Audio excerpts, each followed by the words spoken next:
Welcome to Mix Understood, where we talk about identity, the meaning of the word race, and explore the multicultural and multiracial experience through personal stories, candid conversations, and expert insight. I'm your host, Hannah Lee. Thank you so much for being here. Let's get started. Today, I'm talking to sisters Kim, Serena, and Mareike Matthies, who were born and raised in Munich, Germany. They share a unique background, having both spent a year in the U.S., lived in various countries, studied at an international business school, and married partners from Venezuela and Italy. They each raise their children bilingually and have firsthand experience navigating different cultures while building a family. In 2022, they founded A Couple of Cultures, a program to support other intercultural couples and families. Through their online courses, workshops, and membership program, they use tools from intercultural training, couples therapy, conflict management, and personal experience to help partners navigate between cultures. Today, we're going to talk about their intercultural relationship and family adventures and how they've overcome some of the hurdles of raising mixed kids. Before we dive into the episode, I'd like to invite our wonderful listeners to consider supporting Mixed Understood's Patreon. You can find the link to the Patreon page in the show notes and become a member of this growing community. Your support truly means the world to us, and together we can keep the conversation going. Also, it's important to say that Mixed Understood is a space where stories, ideas, and research are shared for your consideration, and I encourage you to form your own opinions in light of your own knowledge and experience. My hope is to explore, learn, and grow together with you. I don't claim to have all the answers. My aim is just to start conversations around these topics. Especially in the early years when, you try to figure it out as a mom yourself, and then you have your own mom, you have your mother-in-law, and they all have good ideas of how to do it. And then you get these sentences, but all kids in Italy do this, or all kids in Spain do this, or all kids in Germany do that. And you're like, okay, this is going to be more and more normal that kids come out of mixed families. Our world is growing together. And while in many aspects it feels like it's growing apart, you are creating little humans, you're raising little humans that combine differences within themselves.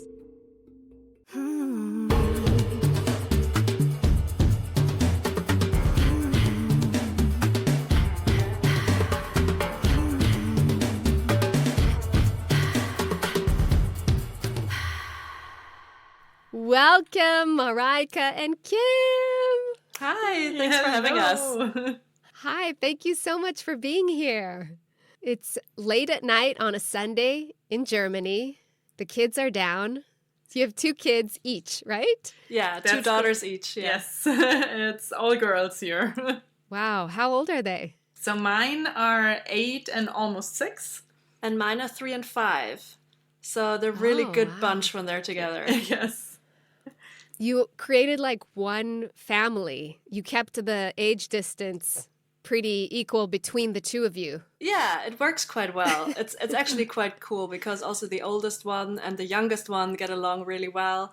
And then the 2 in the middle, they're a good team. So no, they're a good crowd. Yeah, and it's fun to see how each of the individual relationships between them is growing over time, and how each of them finds their position in the bunch. So it's really interesting for us to observe as well how they interact as cousins. It's a good excuse for us to see each other even more than what we try to do anyways, also for a couple of cultures, of course. You guys are kind of a little bit like twins in a way. Has anyone ever said that to you? Actually, yes, interestingly enough, but especially when we are in countries, we once did a trip to India together, and there people were constantly asking if we were twins. I think a similar thing happened, more in Asian countries generally, Maybe we just look more alike to them. Yeah, I think if we look at our life, there are a lot of parallels, but yet if we think about each of us individually, we would say we are 2 very individual persons, and we probably from the early childhood would have never thought that our paths would go so similar as they ended up doing, at least until now, because we both have very different characters, we have different interests and so on, and yet we've always been super close as sisters. So it's an interesting thing to look back nowadays at those times and think like, how did we end up here? And especially because, of course, right now with a couple of cultures, we also get a lot that question of, okay, so it seems like you basically lived the same kind of life, and there are parallels, but there are also a lot of differences as well, I think. We found out when you asked us to think about some fun facts about the two of us, we actually ended up just citing parallels. It's true, yeah. Oh, that's great. Yeah. Well, I'm ready for them. All right. So, well, the first one is actually quite simple. We each met our husbands at the exact same place, just 2 years apart from each other. Wow. All single women are going to run to this place after hearing this now. It is a special place. that is true. And we both would have never thought when we went there that would happen. Well, actually. Well, you maybe more than me, but. So here's the thing. The place we're talking about is this business school in Singapore. And Kim went there in 2010? Yeah. Yes. And that's where she met her now husband. And I visited her a few months later while she was there. And I never had thought about doing, what she did, like doing this MBA. I didn't even know what it was and what it meant. But I visited her, and I remember those 10 days in Singapore. I went with you to see your classmates, and I went to the classes, and I met your then boyfriend. And I remember being in the taxi on the way to the airport, flying back to Germany. And I asked you, Kim, I have this really strong feeling that I need to do this. Yeah. I need to have this experience as well. I want to do that. And do you think I can do that? Yeah. Because like I said, that was like the first moment that I ever thought about something like that. And Kim said, well, yeah, sure. So I got home and I started my application. And 2 years later, I ended up going to the exact same business school. So in a way, a little bit had a feeling like, okay, it's likely, or you were not the only couple that met there, right? No, that's true. Right. It happens a lot. So I knew with me going there, I might meet someone interesting. And so it happened. So what was the reason you felt this excitement to want to do the program there as well? Yeah, that was something that I think in both of us, it was this longing, this fascination with other cultures, with these kind of international experiences. And we have had that from early on. Like our parents, they always took us traveling. We went to many different places already as kids. We didn't always go to that one beach club that everybody went to or whatever. So our parents really tried to show us the world, and we loved learning about other cultures and experiencing other places. So I think this was just the most exciting experience for us. I think to give a bit of context, it's a business school where they're in one class, you have about 500 people, and there are more than 70 nationalities, 70. That's very, very hard to find in other places. In such a condensed form, none of the nationalities is represented more than 10%. So you really get to see a lot of different cultures, a lot of different traditions, a lot of different ways of approaching also things in business and in life in general and so on. And so that has been absolutely fascinating for us. And it's been so enriching, both in our private lives, but also in our work lives, of course. And so I think that was a part that probably was the strongest bit for us, this cultural diversity in that setting where there is no majority. Everyone is part of a great big mix, and that's something that we've really treasured until today and in the future, with also the friendships that have come from there. Oh my gosh, I want to go now. We highly recommend it. That really does excite me when you say that there is no majority, there is just cultural diversity. Yeah. having that on a daily basis, and you look at the people not because of the color of their skin, not because of what language they speak, what accent, what job they do, what food they eat, but just because it's the person across from you, has been an experience that I think really changed all of our ways of interacting in cultural settings, or in just with anyone that is across from us, right, to whom we speak. And for sure, I think that experience of being challenged on so many levels, that what you have always thought was your norm and what was normal in when you grew up and when you were a child, or then later on when you know went to school and so on, we most of us tend to grow up in a very constant environment. There are few that actually live in many places, but most of us live in one or maybe two or three places, but of similar background. And when you then see that whatever you always thought was the normal way of dealing with something is just not the set thing, right? It's like not that is the way it has to be. There are other ways of doing it, and we have so many examples by now also with our husbands in small little things.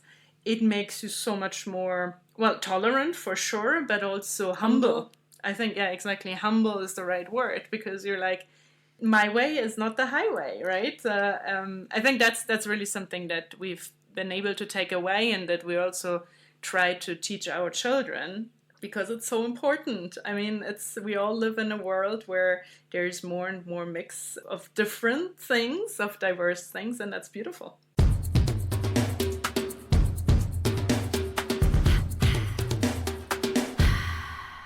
Alrighty. Shall we look for the second fun fact, or? Yeah. Yeah, hit me.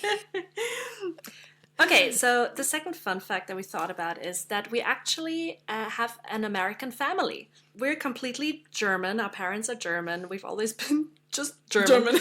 But we do have this American family, and we're not related by blood, but we talk about them as our American family simply because when we were teenagers, we both lived there for a year. She's our American mom, and we have American brothers, and we used to have an American grandma, and we were just so part of that. You know, we went there as exchange students, but the really cool thing is that friendship now spans over 3 generations.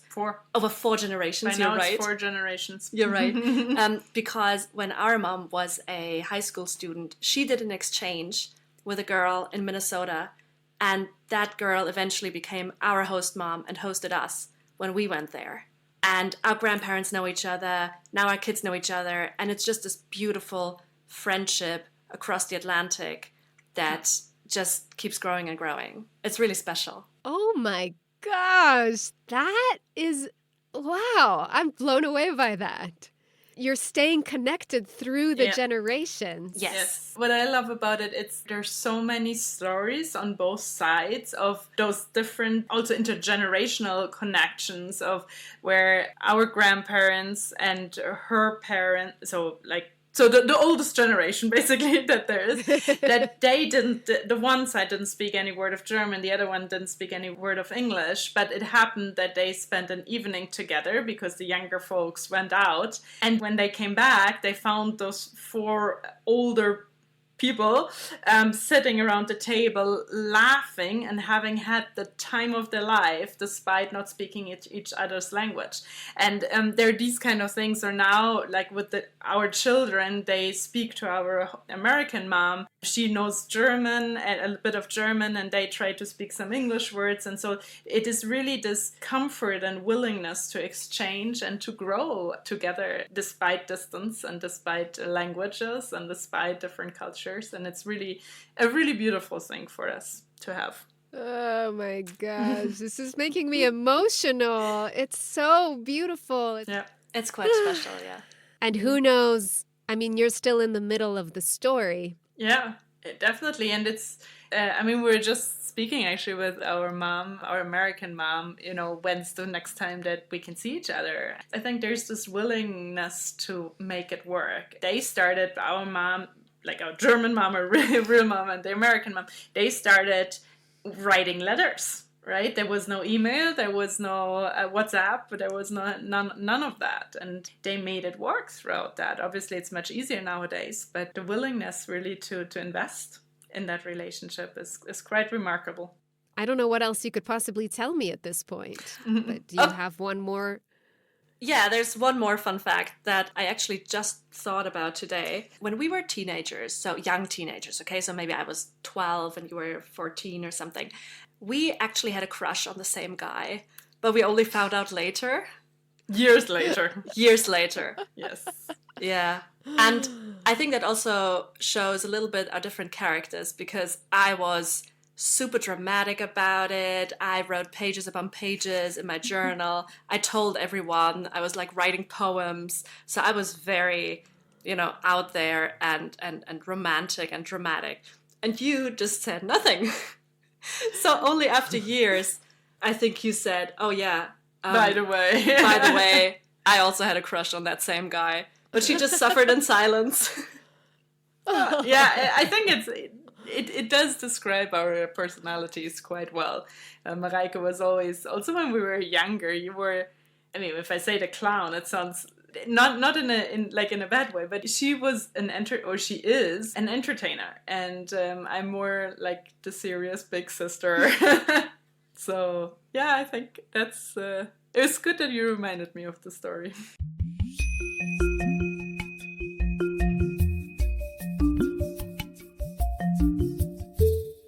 So then you both met your husbands in Singapore. And what happened next? You managed to bring them both to Germany? Actually, no. So for us, we had actually, once we figured out, okay, this might be something it's a tiny bit more serious, we actually had a very conscious conversation about, so what's next? If we really want to make this relationship work, what's our next move? And for us, that meant that we wanted to try it in a third country. So it was clear we wouldn't stay in Singapore once we finished. And so we applied for different jobs and we tried to match our job applications, but said it should ideally be neither Germany nor Italy in our case. And it worked out, and we ended up living 3.5 and my husband 4.5 years in Dubai. So we really found a third country, and it was good for us because we thought that way we both are on equal grounds kind of to start out the relationship and figure out, does it really work?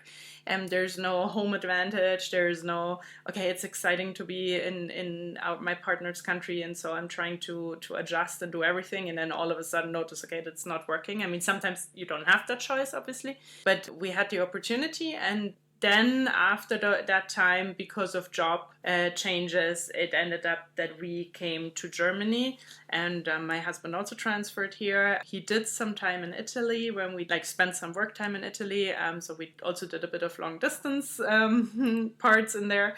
But eventually, for now, we have settled in Germany, and we both have jobs here and grow the family and so on. But still try to, one, be often in Italy, but two, also find an Italian community here to be able to connect to the culture and also have our kids grow in both cultures.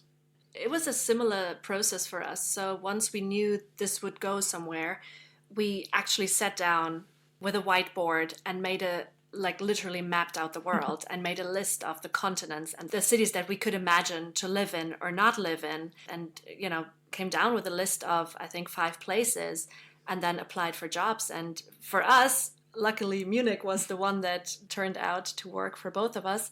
And so we moved directly to Munich. And with my husband, it was lucky because he already knew some German. And so he was very open towards working and live in Munich. So that worked out nicely. But that being said, we are actually thinking about the next move abroad to change roles a little bit, because now for 10 years he has lived on my home turf, and we just thought it might be good for our family to switch it up to another country. If that's Spain, that could be an option, or we're open to a lot of places. Of course, there are a lot of factors that go into that. Also think of our children and the job market and all of that. But yes, definitely. So I'm now at a point where I'm really, really looking forward to a change and to seeing what that does for our relationship, for our family, for the whole experience. So, yeah.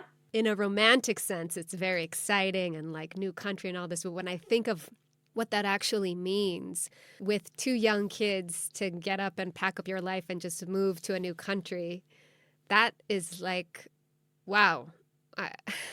Yeah, it is exactly, you described the mixed feelings very well, because it is exciting on the one hand side. You're looking forward to something that you can provide also your children, but also for the relationship and so on, like Mareike said. But it's also scary because you don't know, does it work for your family? Does it work for the children? Yes, they might know if you move to a country where they know the language. Yes, it might be easier. You might also move to a country where they don't know it. I mean, kids are good in picking it up, but still, there's also each of the kids' personality. It's your own personality, your partner's personality. So there are all these things coming together. But something that for us was clear from the very beginning, if we make this relationship work, or if we want to make this relationship work, it must be clear that we're never going to be in a place forever. Which doesn't mean that we're never going to be in a place forever, not forever, but it means that there's always that option. Because if you feel like you're locked somewhere, it will have a negative impact on the relationship. Because everything that you don't like, you will project it potentially on your partner, on the place you're living, and so on. So we said we just always keep that option open. It might not happen. We might not pick that option because we find a place where we all feel great and it's all good, but the option is there. And that, I think, has been something very helpful for us, no matter whether we're in the position of the one being in a place where it's our home or the one being in a place where it's not the home. You can change. I think it applies to anyone in life. Life is change. It's an illusion to think that things are set in stone, and we always have to keep the door open to the fact that things are going to change, and how are we going to roll with it. But I think particularly for people who are in a culturally mixed family, that is something that you are facing on a daily basis. It's in your face. And I love hearing you talk about this because, so my husband is Swiss and we're living in Los Angeles. I grew up in Israel, so we're both very far away from our families. And to me, as soon as I think of kids, I think, oh, it's the countdown for change, because I just don't know how we're going to be able to raise kids so far away from our family. We're very likely going to move to Europe. Yeah, it's just interesting to me to hear you talk about, oh yeah, it's obvious that like change is always going to be a part of it. And I think also when you're culturally mixed, there's certain needs that you need to address. Like you were talking about, it's time for us to also shift the roles a little bit. So you sort of had maybe more responsibility or an upper hand living in your home country, and that can put a certain duress on the relationship. And recognizing that and saying, well, let's go to a different environment and see how that impacts our family life, and how do we continue to grow together. Maybe it really is ultimately about keeping an ear to the ground in regards to your growth. Yeah.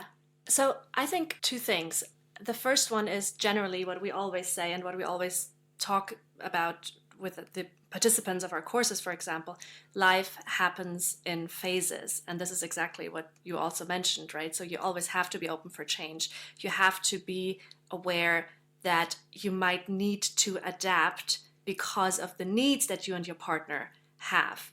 And those needs, and that's the second point, they can be very simple things. So, for example, in my case, we've now lived 10 years in Germany, and my husband still struggles with the climate.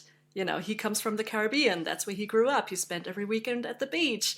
And so I think he would really struggle if we were to move, let's say, to a Scandinavian country, where it's also very cold. So I think we would now, just to create more balance in this life that we're building together, we would now probably, if we get the chance, opt for a country with a warmer climate. But then it can also be, it can be little things like food or timing or how people talk to each other, those little things. And the other thing is also when you move to a different country, or a country where maybe then your partner has more command of the language, let's say. And so far you've taken care of most of the administrative topics or bureaucratic things. Now maybe that role might change, and that might now jump over to your partner. Yes, I like what you said. I said growth, but you said balance. And I think, yeah, maybe that's what it is pursuit of balance, harmony. Because once that's out of whack, it's like things start to fall apart. Actually, I think growth it's both. It's both growth and balance, because you grow together from the very first moment that you decide to become a couple, or it happens. You grow if you try to learn about each other. If you, with every single day where you figure out one more thing about the other person, about the culture, about the behavior because of the culture, because of traditions and so on, you grow as a couple in that. We always call it in the culture that you create as a couple, because in the end, if you're mixed, it is different cultures you bring together and you create something new out of it. And I think that's the growth part.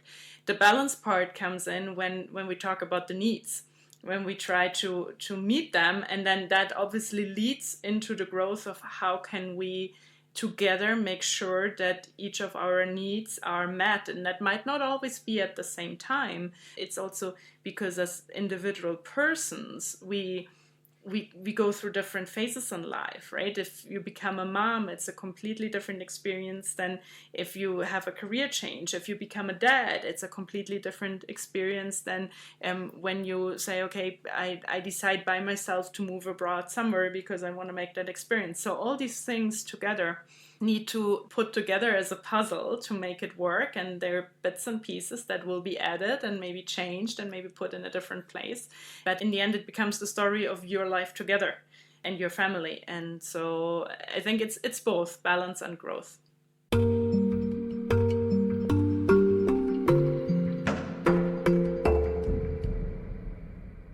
Just bringing it back to Singapore and how exciting that was for you to meet this community of people, that is also an important aspect of leading a multicultural life and having a multicultural family, is being able to find community, global community, people that understand that you might be moving around, Yes.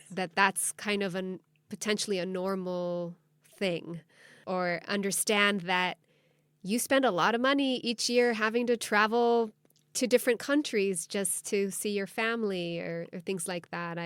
Sometimes in LA, I have a mixture of friends. I have friends that are like, they grew up here. This is kind of, they have like a more, from my perspective, it looks like a more stable lifestyle. Like their family's close, their friends that they grew up with are all here. And, and they'll occasionally go on vacations, but and then they'll go to college probably here in the States, and there's just this sort of trajectory. And I've always felt like an outsider, like, no, that doesn't fit for me. I do find it helpful to have friends that are sort of international, that understand those challenges and those kind of changes that are always sort of on the horizon. Oh my God, I can relate to that. Like 1,000%. It's exactly like you say. Like a few years ago, it used to be so normal. Like we used to be invited to maybe 5 weddings per year, and all of them required long distance, like really long distance flights. And friends here, where the life happens inside their community where they've grown up, they sometimes would look at us and say, oh my goodness, you're spending so much money on these plane tickets. What, you're flying to Egypt for a weekend? You're flying to India for a weekend for a wedding? And we're like, well, I know it's crazy, but these are really good friends and we want to be there and celebrate these amazing moments with them. And that's the same that happened at our weddings, right? Each of our weddings. And I remember this moment of being there. So our wedding, we celebrated in Spain, and this moment of looking at this crowd, this really diverse crowd of people, and they had spent money on plane tickets and literally flown across continents and across oceans to celebrate this day with us. That feeling is incredible, and you're just so thankful because you understand what they take upon themselves. But also you're so, like you said, you're so thankful to be part of such a community that understands that the world gets smaller, like in a good way. It grows closer together. And that also, it's like coming home with those people, right? It feels like you don't, exactly what you said, you don't need to explain yourself because they understand your behavior. And while your friends at home, like the ones that, you grew up with, they understand you in the setting that you're in at home. These other friends from around the world understand you when you're out there. And so you need both of them. And I think you can't say, which one is, there's no better or worse or whatever. There's no valuation in it. But it is so important to have both of them because your life is not just in your immediate surroundings that you grew up with or where you live right now. So I think we can all be very, very thankful to have all these friends. And it's just always special to be together and it feels good. One of the fears that I have about becoming a parent is feeling trapped in one place or attached, because I know kids, they need a routine, they need stability, they need structure. And my husband and I both really value our freedom and our ability to be spontaneous. And it's kind of been nice for me to hear that here you are, Mareike, with 2 young girls, and you're like, no, there's still room for flexibility and to stay in tune with what our needs are as a family. Obviously, finances are a factor, so it's not so simple necessarily, and you're looking for a job and all these things, but it is possible. It's, I think, a state of mind or an approach that you can have around parenthood, that there is still room for movement. And so I guess what I'm saying is I have 2 fears. One, I'm afraid of everything changing. And also I'm afraid of feeling like there's no room for change because of feeling tied down to the responsibilities of parenthood. We're kind of going into kid land now. Right. Let's go there. And I can tell you that both of your fears are absolutely valid. And this is not going to be the last time that you will have these thoughts. Yes. Because we surely have had them. And to be honest, I think it's part of it. And yes, everything is going to change. There's no doubt about it. But in a way where I think it's going to be okay, and that, again, just as a reminder, life happens in phases. So there might be a year or 2 years or maybe even 3 years where you feel, whoa, what is going on? This is, who am I? This is chaos. This is crazy. This is... Why did we do it? So, let's be honest about it. It's gonna be so hard, but it's also gonna be such an amazing experience. And that's always this, these 2 places that you're caught between, and maybe sometimes on a daily basis, but that is just so normal and that's just so part of it. But just remember, and I think every parent is gonna tell you, this phase is gonna be over at some point, and there are going to be parts that you miss about it, and then the new phase comes and there's going to be exciting parts about that. But yeah, sorry, but that's just the truth, the harsh truth, that you will feel all of these things, but you are not alone. I think almost every parent is going through that. No, I think that is absolutely true. Yeah, there's no talking around it. But I think it's also up to you to design it. So there are, yes, I mean, your kids have needs that need to be met, and you can't say, oh, please wait 5 minutes right now. I want to do something different, right? But it is also up to you to show your kids how to live life. And if you have a certain way of living your life and that works for your family, then that is what the kids grow into. And we have, for example, done several long distance travels for like 1.5, 2 months with small kids, very young kids. Like our older daughter, the first time she flew, she was 3 weeks old. And our second daughter, we went to Australia when she was about 6 months old, and the other one was a toddler. So, and we decided, yes, we'll do it. It's going to be hard.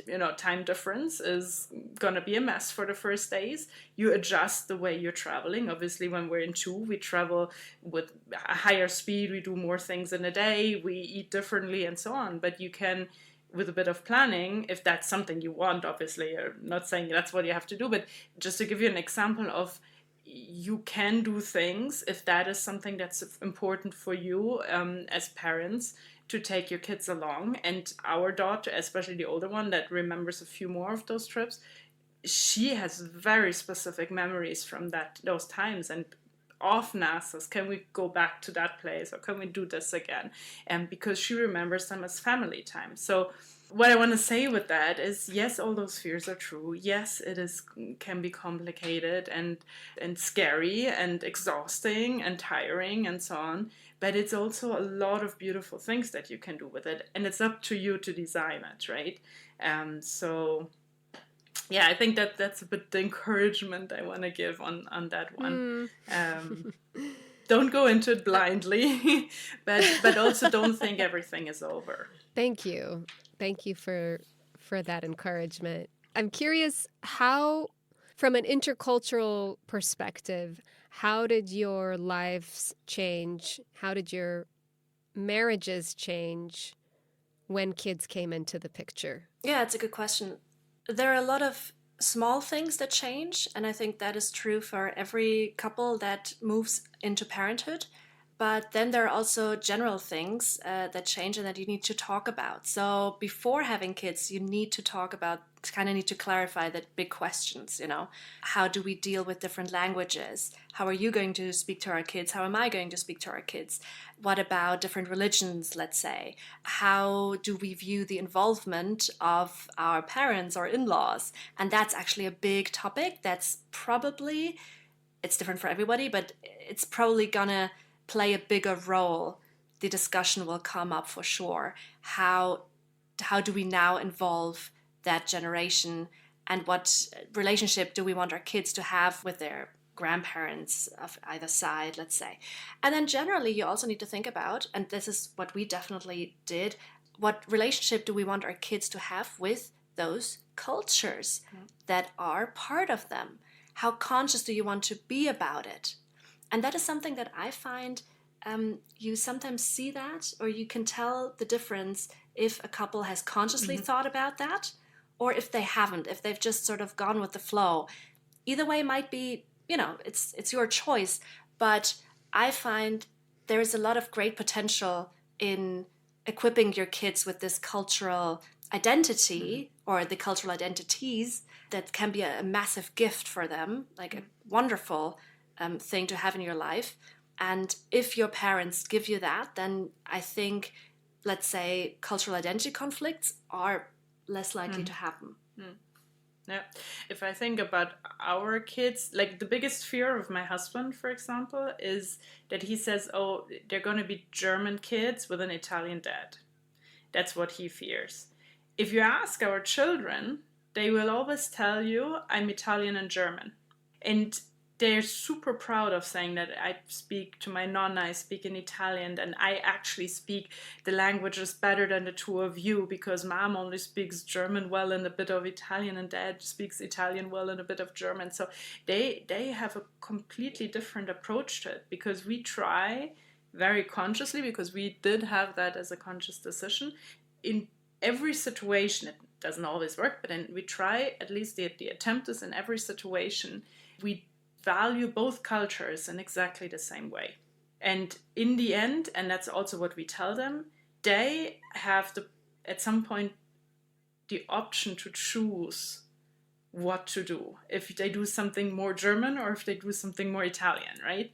And also to learn to use that in a positive way, right? Or in adjusting into the environment where they are. If they travel and they're in an environment that is maybe much more rule abiding and you have to be on time and so on, which is maybe more things that when you grow up in Germany, that people put more value on, they will know how to act in that environment. And at the same time, when they're in an environment where you live outside, you enjoy life, you just meet people, you talk to them, no matter if you've met them before or not, which maybe in Germany you wouldn't necessarily do it to the extent that you would do it in Italy. They know how to behave in that environment. And that's, if you show them how beautiful that is, that they have those choices, they will learn to deal with it. And exactly like Mareike said, rather than having an identity conflict, they will see it as an identity opportunity, because they know that they're both. And sometimes they're more the one, sometimes they're more the other, but that's okay. Another thing is, maybe it sounded too easy before what I said. It is really, really, really hard work to behave on a daily basis without valuation, without saying, oh, but here we do it this way. But saying, hey, in dad's country, this is the way of doing it. In mom's country, this is the way of doing it. And both of them are equally valid. It's really weird. As humans, it's so easy to judge. We judge in every single thing that we do. Somehow there's judgment involved. And so to not do that in front of your kids when it is about their cultures in the end and not just about yours as the parent, that is really hard work. But it's worth it, I think. Can you think of an example or a moment like that in your households? I think one of the standard ones there is when we interact with our mothers-in-law and the grandmas, because they obviously have a different view on things, because one, they're a different generation, two, they're a different culture, three, they probably got into a role where they never thought about having a daughter-in-law From Germany.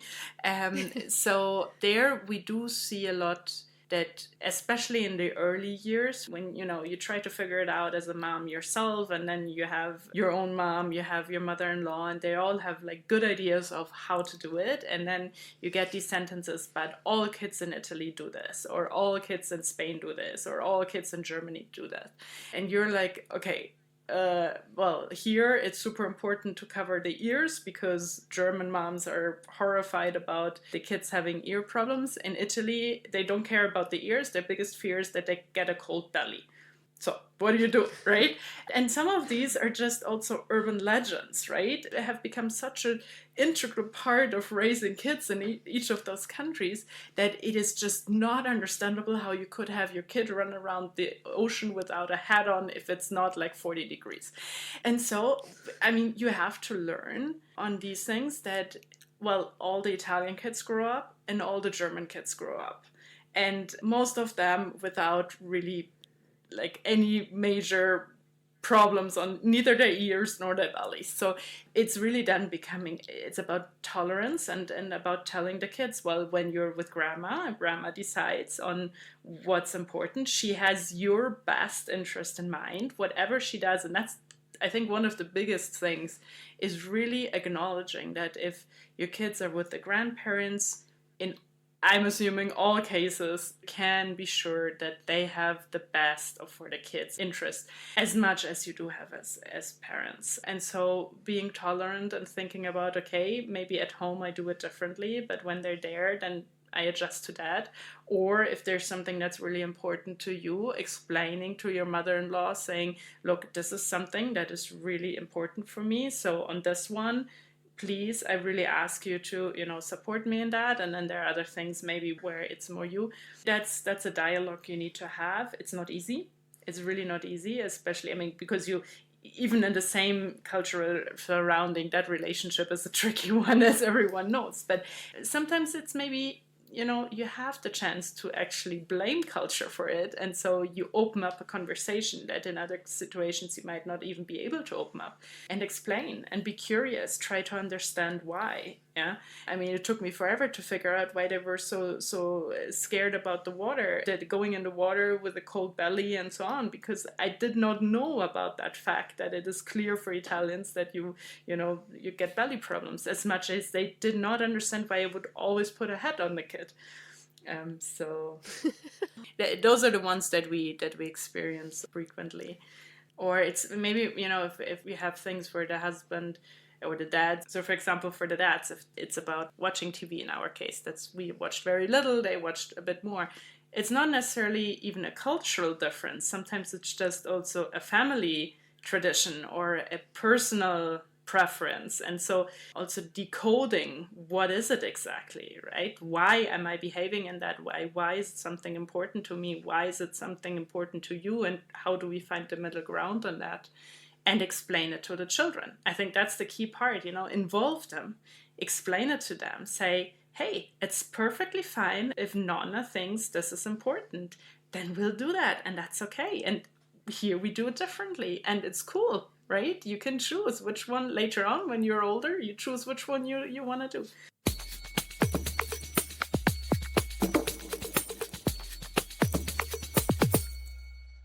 So there's the cultural differences that you have with your partner. Let's say in your example, Germany versus Italy or Venezuela. Like you said, Germany is a bit more of a rule-abiding culture, and maybe in your husband's cultures, there's a little bit more room for flexibility and spontaneity. And let's say as a couple, you have issues with being on time or getting somewhere on time. And that's a recurring argument you have that comes from cultural differences.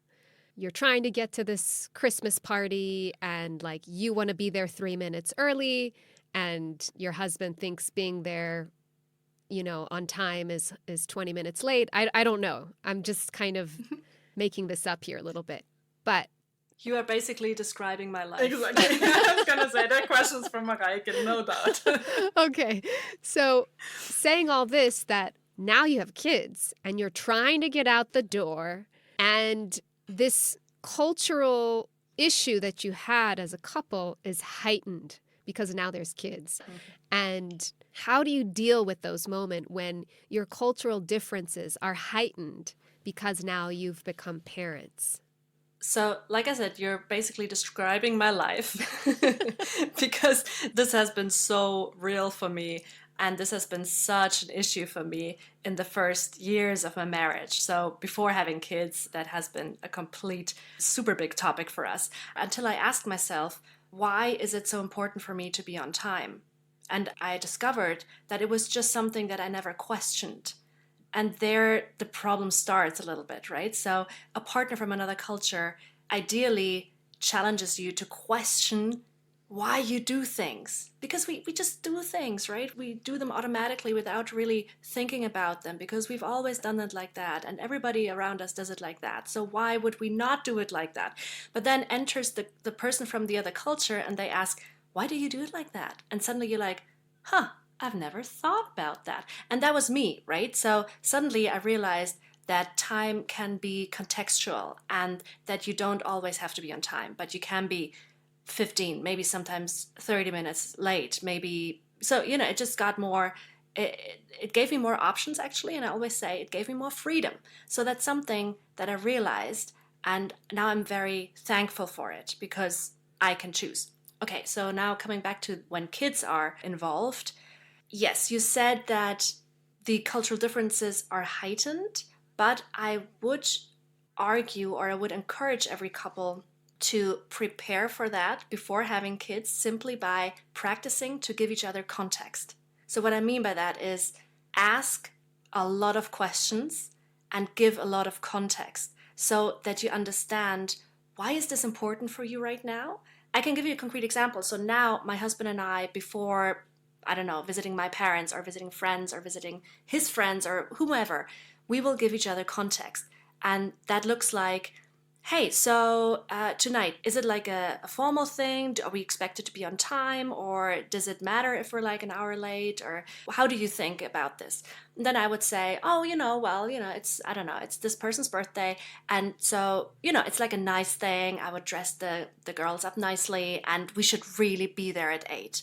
Like, maybe 10 minutes late, but let's really be there as early as possible. And boom, and that gives a whole different approach to the situation. And yes, in the beginning, I had to say that like 3 times over to my husband and really explain, look, it's really important. It's really, really, really important. And then he would finally understand, oh, okay, tonight I really have to make an effort.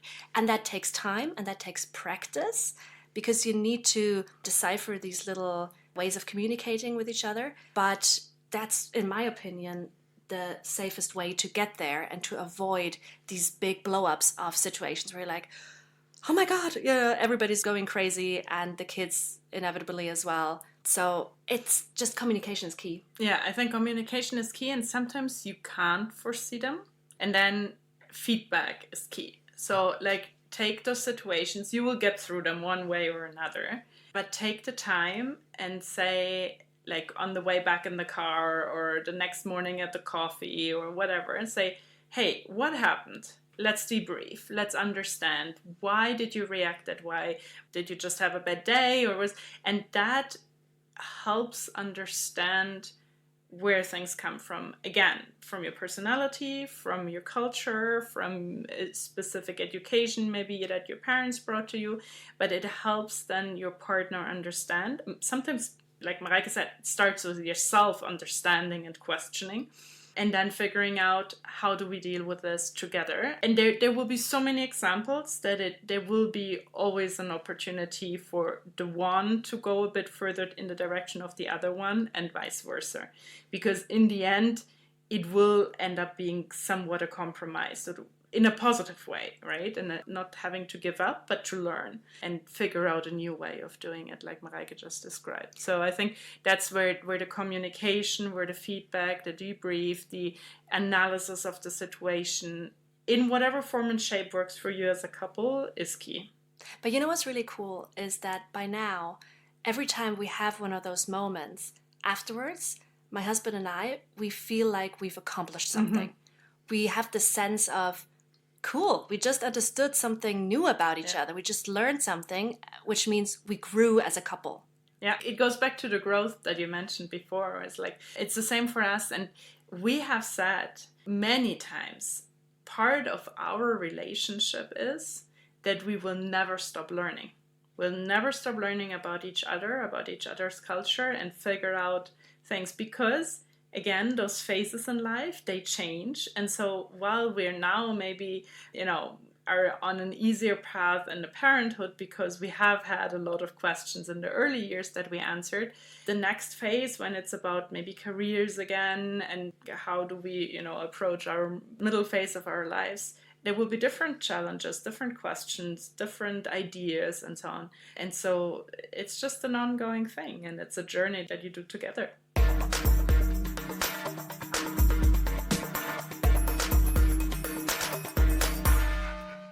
I want to come back to some of the things you mentioned about conversations to have before having kids, and you mentioned language. And so your kids are all bilingual. They speak Italian and German, and then Mareike, they speak Spanish and German. Is there any crossover between the kids? So what's funny is that when my husband speaks to your kids, he just speaks Spanish, and they sort of understand him. And then your husband speaks Italian to my kids, and they sort of understand him. And that's pretty cool. And they're very much aware. So sometimes we would all sit around the dinner table and they would compare Italian and Spanish words and say, oh, that's exactly the same, or that's a bit different. So they are aware of that. But also because I think we always put the topic of language on the table. Yeah. Now it's always such a fun conversation for all of us. Yeah. We are all very curious about it. We think it's just such a fun conversation to have like with the kids. A superpower. Yeah. Like the fact that they can swap between the languages. The youngest one probably not, but the other three, they're pretty aware that they are in a unique situation also over us parents, because they do speak both languages de facto better than any of us, except for the respective mother tongue. So yeah, I think it's a fun thing. Yeah. And here's what's cool. So me and my husband, we speak a lot of times still, we converse in English, because that's how we met and that's sort of our language. So passively, our kids also grow up with English. And I think for you it's similar. It's absolutely the same. I think we actually do it even more than you two, because switch more between the ones, but that's true. So we very consciously actually took the decision that we speak English and we continue speaking. We met in English. and that we would also, once the kids were there, we continue speaking English. The interesting thing is that recently the kids actually complained that we do that, because we're like, we don't understand anymore what you're saying, so you should speak German and Italian. So what happens now is, I mean, naturally we still speak English with each other, despite by now knowing the language of the other one well enough to be able to speak them. But what happens now is that sometimes then I will just speak German and my husband will reply in Italian within the same conversation. So, which I think to outsiders must be super weird listening. I mean, we do have certain words by now that just work better in the one or the other language. We had that with the kids as well when they're younger. There were certain words we would, even in English, only use in the one language because they just worked better, or they're nicer words or whatever. But that's kind of an interesting development, that the kids now have this consciousness. And the interesting part is our older daughter now is starting a bit of English in school, and you can tell that she has heard enough English that she actually does understand what we're saying. So she will reply to something that we said in English. And we don't speak actively English with her, but she will listen to something and then she makes a comment and we're like, okay, she totally got what we just said, despite not ever having actively talked English with her. So it's a really interesting combination. And yeah, like Mareike said, it's a super fun topic in our families. I'm curious what it was like for your husbands. I mean, they're not here to speak, but if you could share a little bit, because you were raising the daughters in Germany, then obviously you didn't have to make too much of an effort to teach them German potentially. But for them, they had to be on the pulse of making sure that they're speaking Spanish and Italian to the girls on a daily basis. And that's a workout. If we were to have a kid here in the States, it would be an effort for me to only speak Hebrew with them so that they have that language, and vice versa for my husband to speak Swiss German to them when they're surrounded by English. And it's just so easy by default to just stick with English. And I've met a good amount of people that say, oh yeah, my parent is from this other country, but they never taught me the language because it just didn't. I mean, I don't speak Japanese, for example, even though my father was Japanese. So yeah, I'm just curious how that was for you, and if you have any suggestions on how to overcome that.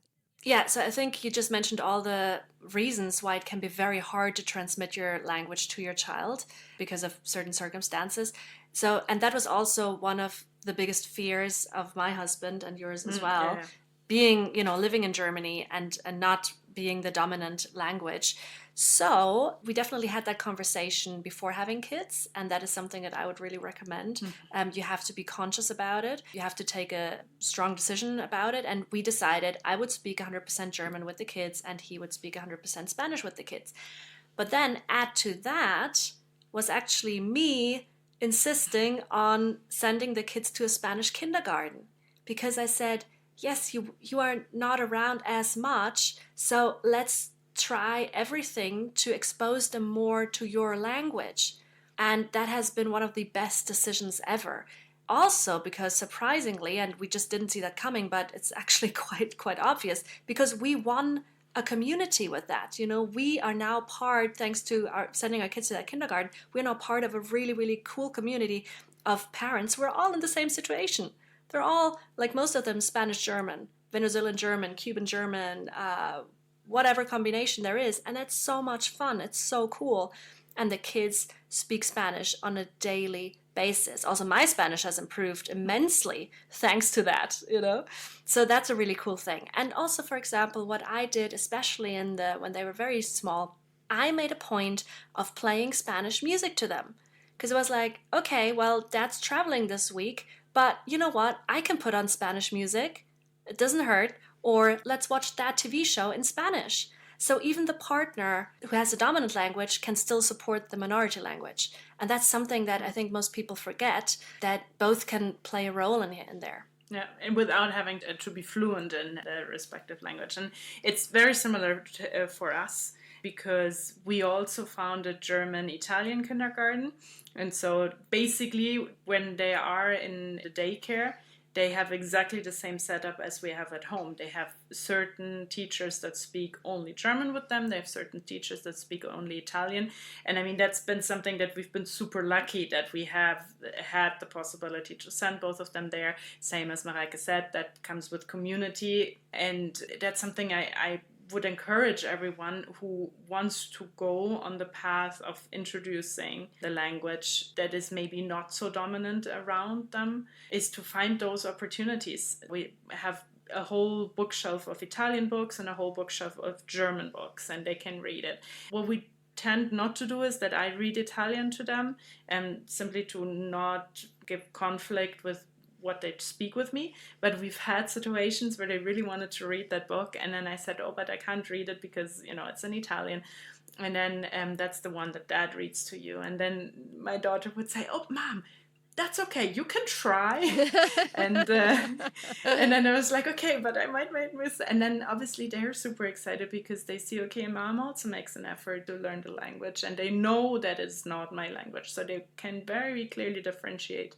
Also sometimes it can happen that they can't think of a word in, let's say, German. They tell me something about their day at kindergarten, and there's a word missing because they experienced it in Italian. So they basically translate it in their head because they know to me they speak in German.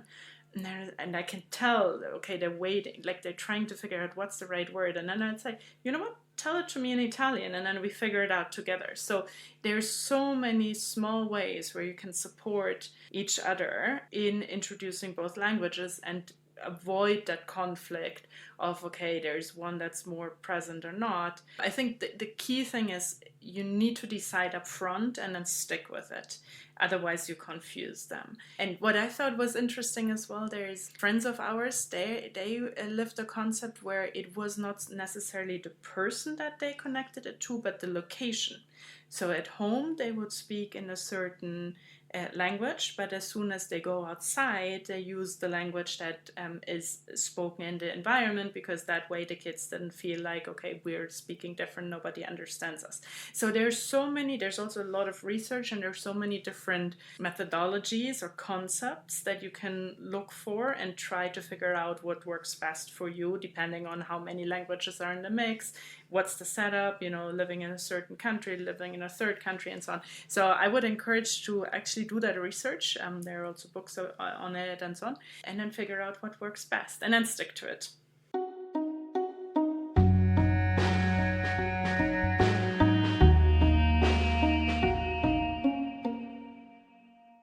So for me, one of the best things about this parenting journey between cultures is realizing how you are raising kids in this world, and how that way the world, you know, this is going to be more and more normal, that kids come out of mixed families. Like, our world is growing together. And while in many aspects it feels like it's growing apart, you are creating little humans, you're raising little humans that combine differences within themselves. And I think that's such a wonderful thing to witness, and to set the tone for that, and to give them all the tools they need in this life, but also seeing at the same time that naturally they're equipped with these different identities that ideally, you know, don't conflict with each other, but just make it just so obvious how it's all possible. So this might sound very romanticizing right now, what I'm saying, but I really think it's incredible that you are accompanying these little humans with their different cultural backgrounds, and you see how they make it work, and how they don't question so many things that we adults often question, you know, or think about or worry about, and they just go with it. And that I find really beautiful and encouraging for the world, really. And I had a colleague who once said, so they also had a crazy cultural combination. I don't know, it was like they were speaking 3 languages and had like 4 different cultures combined in their daughter. And she said, you know, sometimes I think if every family was as intercultural as ours, there could be no racism in this world. There just couldn't be. Yeah, I do hope for a world where these external differences are not a thing anymore. How you look or where you come from is just not a thing because we're so blended. And it is amazing that you're raising 4 daughters to be these ambassadors in the world. I think ambassador is a great term for that. I think that's what we're both hoping, or we're all also together with our husbands, that we will raise them to make a difference, and if it's in a small circle, but to make that difference. Well, this has been so enriching and fun talking to you two. I feel like we could just go on and on. Where can people find your programs, and is there anything else you want to share about the programs that you have to support intercultural couples and families? Yeah, for sure. So I think the first address would probably be on Instagram. If you follow at a couple of cultures, that's where we share most updates. We also have a website which you can check out. And then as for concrete support, we do have the Couple of Cultures Club, which is our membership program. And that contains of a course where we actually teach a lot of the things that we talked about today. So all the concepts that intercultural couples need, the skills, we have a lot of hands-on exercises that can just guide you through everyday situations, whether it has to do with culture shock or conflict management or communication or dealing with the wider family or taking those big decisions of where to live and how to deal with big life transitions. That's all in there. And on top of that, we have live Q&A sessions and we have masterclasses. So all of that's in the Couple of Cultures Club. And we encourage you to check that out, because we found that it has really helped couples and individuals in their journey in this life between cultures. And it's a really, really, really fun project for us. We're super passionate about that. We're super passionate about the support that we have given each other as sisters, and that has been helpful for us. So we know that others can benefit from that as well. I've benefited from it today, and I know that if I do become a mother, I can call you guys. And be like, for sure. This is happening. What should I do?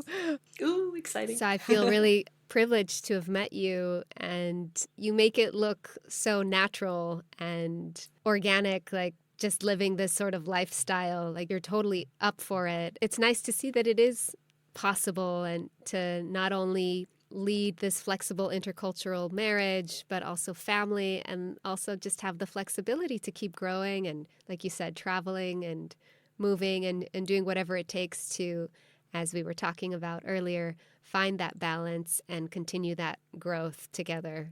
As we're heading out, I just wanted to maybe share one last little funny thing that I saw on your Instagram page, because we were talking a little bit about mother-in-laws. There was this incident, Mareike, where you were trying to sort of come towards your mother-in-law and teach yoga in Spanish. Yes. Oh God, yeah, that went wrong. It was very funny though. So she was visiting and I was very much into yoga, and she was like, oh, let's do a yoga session together. And I was like, okay. But she said, okay, but you have to lead me through it. And I was like, fine, I'll do it in Spanish, because I felt very confident I can do it. And I literally told her at some point to place her hearts of palm on her wheels.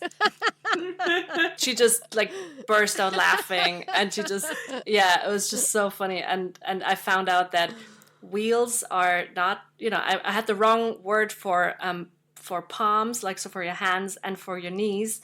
But these funny moments, they just happen, and then you laugh about that. And I think everybody who learns another language or speaks another language has these kind of moments. And again, it keeps us humble. I'm wondering, Kim, off the top of your head, is there any funny or weird thing that's happened with your family? We actually have a situation that we keep talking about or telling the story by now, where my parents had invited my parents-in-law over for dinner, and my parents-in-law brought a very good chocolate cake. And my mom had prepared a dinner, including a dessert. And so at the end of the dinner, she had served the main, and then she had just served the dessert. And then at some point, I was a bit silent, but they had a good dinner and so on, and went fine. And then the next morning, my parents-in-law stayed at our place, and then my father-in-law was going to my husband and was like, that was really weird. Why didn't they open the cake? And only then we realized that it was completely different, because in Germany, if you bring something like to someone where you're invited, it's considered as a present, and you would never open it right away, especially if it's food, unless you had agreed before that they would take care of dessert, and then my mom would have not prepared a dessert. But if they come like that, it's considered a present, and you say thank you very much, you're really excited about it, but you put it aside and you enjoy it at a different point in time, and then think of the people that gave it to you. While in Italy, if you bring something over for dinner, a bottle of wine, a chocolate cake, some cantuccini, name it, they're opened and you share them right away. So that's something where by now we all laugh about it, and we love that story to show how, again, culture can also be a connecting element, because by now, obviously, when we meet each other or they meet, they know how to deal with it, and either a line before or for sure open the chocolate cake. So that's something, but it is on maybe a small serious note, it's a great example again of communication, right? If my father-in-law would have never asked about it, probably would have not come out. They would have thought, hey, how weird. My parents would have never thought about anything. So it's a great example, and by now we really enjoy it. And on the language part, maybe one last anecdote. It's really interesting. My mother-in-law stays with us every now and then. And by now, she does understand some of the German that I'm telling the kids, despite her not speaking German, but she does pick it up. And so maybe that also is a little encouragement for anyone who is afraid of, oh my God, if my grandchildren will speak a different language and then I never understand. If you're just around and you listen a bit, there's a way of also being part of it. And I think that's really great of her that she puts that effort and interest into it. I'm so glad we had this conversation, and I will continue to watch your fun videos on Instagram. You should definitely go check out their page. There's a lot of great content there, from just informative stuff to also just some fun videos that'll crack you up. So I just want to thank you again for being here and staying up late in Germany to have this conversation with me. And I wish you all the best, not only in your work, but also in your personal lives and your family lives and in your sisterhood. Thank you so much. It's been such a pleasure talking to you. So yeah, thank you so much for having us. Anytime again. Yes, it's been a lot of fun. Thanks so much. If you guys enjoyed what we talked about today, if you have any stories that you would like to share, any questions for Mareike or Kim, we'd love to hear from you. You can write to us at mixunderstoodpod@gmail.com or find us on social media at mixunderstoodpod. Please like this episode. Please share it with your friends and family or anyone who you think would find this valuable. And leave a review, too. That would be really, really helpful. And as I mentioned at the top of the episode, you can also support the podcast on the Patreon. You can find the link in the show notes. And on that note, I'm going to say goodbye to Mareike and Kim. And I look forward to sharing next week's episode with you guys. All right. Bye. Bye. Bye. This episode was produced by me. Music by Matthies Kunzli.